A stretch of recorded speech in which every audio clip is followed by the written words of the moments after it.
hapon mga idol, may bagong araw ba di bagong vlog. Ang gawin natin mga idol, magsander tayo dito sa ating magsimula tayo sa pagsander dito sa ating ginawang body ng helm mga idol.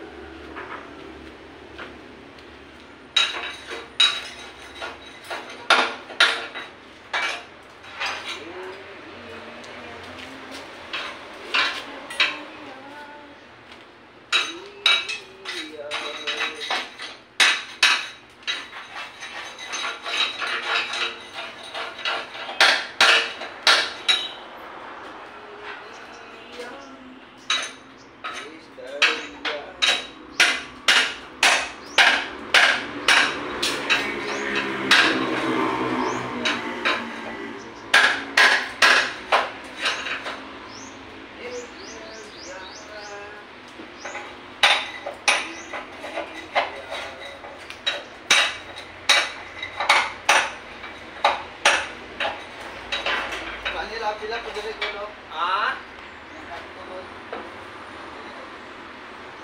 Para pikit ang mga welding.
sinandiran yung ano mga idol, yung chassis mga idol. Kita ko sa inyo yung anong sinandiran natin. Ano mga idol, sinandiran natin papunta doon sa bilaan mga idol, punta din dyan kasi lagyan namin ng ano, secondary dito, mga ganyang kataas, mga 5 mga idol. Yun mga idol, abangan nyo kato anong mangyayari dito ng aning help na ano, inasimbola ng body. Ano to mga idol, sa RBS din na, pero yung mga bangol dito mga idol, mga kahoy lang, mga ano yun, standard lang siya, kaya palitan namin ng mga putkaw mga idol. So abang-abang mga idol sa pag ano, simbol namin nito mga idol. Makikita nyo ganong mga kalabasan nito mga idol.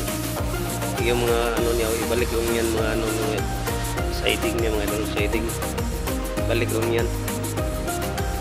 So abang-abang mga idol sa sunod natin mga video dito. Kasi bilis-bilisan namin to mga idol, kasi mayroong 4 dumating siguro mga katapusan mga idol. Mayroon namang isa dyan dumating mga idol. Yun mga idol, nakita nyo itong ulo na yan mga idol, bago din yan. Pakita ko lang sa inyo kapag magsimula na kami dyan. Galing dyan, galing na yan sa ano, ibang bansa din, China dyan gikan yung mga idol. Kaya dito namin nasimbolin yun, forward mga idol. So abang-abang mga idol sa sunod ating video dyan. Ito lang muna ating i-video ngayon kasi dito kami simula paggawa mga idol sa aming body ng help mga idol. So abang-abang mga idol sa sunod nating video. Sana wag kayong magsawa sa mga upload natin, kasi ito ang ating mga upload lang ngayon mga idol. Mag-assemble tayo ng mga sasakyan mga idol. So set out na lang sa mga bagong subscriber ko, viewers, mga idol ko. Ingat kayo palagi sa mga team kabady. Set out po sa inyong lahat. Yun mga idol, bye bye mga idol. Sa sunod nating video mga idol, ating 10 wheelers na pang at 3 10 wheelers na ginawa natin, nilagyan na pala nila ng mga clearance light at mudguard mga idol. Yun, pakita ko sa inyo mga idol. Yun mga idol, may mga clearance light na nilagay mga idol. May mudguard na mga idol. Yung mga mudguard mga idol, malalaki. Yun mga malalaking mudguard mga idol. Mga idol, tapos na mga idol. Yung mga ilaw na lang dito hindi pa nalagay. Yun, may mga ilaw. Matapos na pala nila mga idol ng lagay ng mga mudguard mga idol. Yung tangke ng water brake na lang hindi nalagay. May clearance light na mga idol. Yun, dalawa pala to mga idol ang biyahe ng Cebu mga idol. Yung isa dyan, yung isa kabila, at saka ito sa Cebu din to ibiyahe din mga idol, at saka Cebu Bacolod. May Bacolod pa daw nga trackingan dito mga idol, yung mga truck na to mga idol. Ito ang aming tapos na, panaalis sa aming shop. May dumating na mga idol, forward. Simbolin din namin yan. So abang-abang sa pag-vlog ko dyan. Kita ko sa iyo yung mga materialis ng aming dumating lang, yung materialis sa aming ni simbolin na help mga idol. Dumating na mga materialis mga idol. Ito na, may materialis na mga idol. Materialis mga idol. Lagay namin itong materialis para dito to mga idol, sa help na to mga idol, yung mga materialis na to. So abang mga idol sa pag video ko na simbolo namin dito sa aming ginawang badihan na help mga idol. Badihan namin ito mga idol. So abang-abang mga idol sa pag upload ko dito, mag vlog ko dito mga idol. Shout out na lang sa lahat. Ingat palagi sa mga araw-araw nating mga ginagawa. Sa mga bodybuilder dyan, mga content dyan, shout out sa inyo. Ingat kayo palagi dyan. Mga FW natin, ating mga aking mga panood, panood, mga subscriber, followers ko. Abang-abang kayo sa sunod itong mga upload dito.